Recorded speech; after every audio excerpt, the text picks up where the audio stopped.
ও বাবা এই কি অবস্থা? এই যে একটা লোককে জিজ্ঞাসাবাদ করতে দিয়েছিলাম যে ঠিক কত করছো? ওরে স্যার রে স্যার, আপনি আমার হাঁপানি দেখি বুঝেন না, তারে কি পরিমাণ সুরাটা শুনছি, তারে কি পরিমাণ টর্চারিং আমি করছি আমি জানি। টর্চারিং মানে সে তো নিয়োগ পরীক্ষার জন্য আসছে, তাকে যে গীতাঞ্জলি কে লেখছে এটা জিজ্ঞেস করছো? ওরে বাবা রে, তারে জিজ্ঞাসা করছি আমি, আপনার দায়িত্ব কোনোদিন অবহেলা করছি?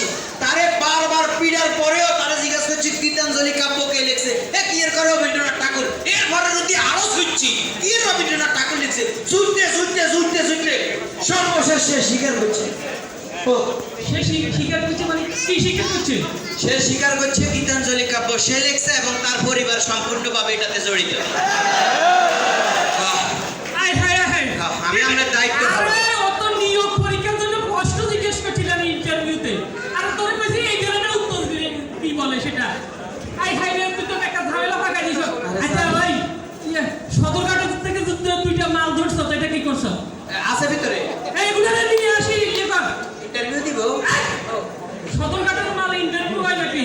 এগুলারে ওই যে বুঝছ না ভিতরে ঢুকাই দিতাম। ভিতরে ঢুকাতে রিমান্ড যা করার এটা আমি করতেছি, এটা জিজ্ঞাসাবাদ করতে হবে। ঠিক আছে স্যার, আমি এখনই লয়ে যেতেছি। এই মাল ঠিক মতন ঢুকাইস। ওকে। হ্যাঁ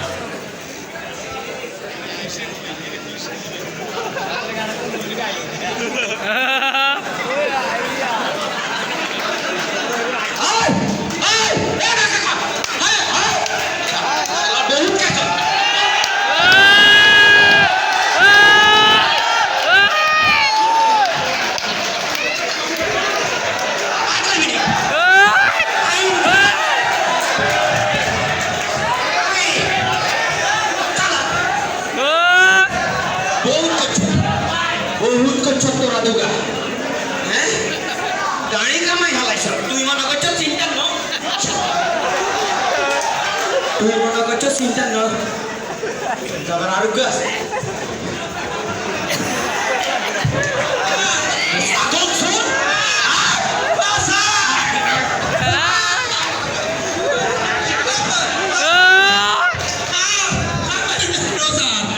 আমি আসি এই এলাকার সেরা পুলিশ, গোস ছাড়া কিছু খাই না।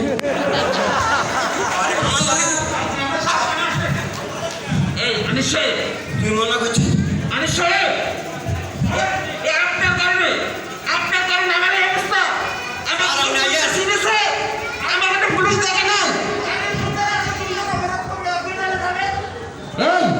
বেশি কথা বলেন না,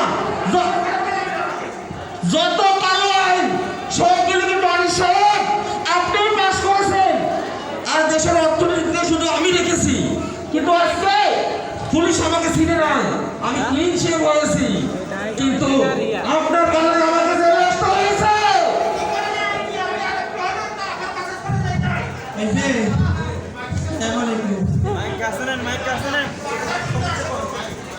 আপনাকে তো আপনাকে চিনা চিনা লাগতেছে। স্যার পাঠার গন্ধ না, এটা ছাগলের গন্ধ। মানে আমি ছাগল সব স্যার।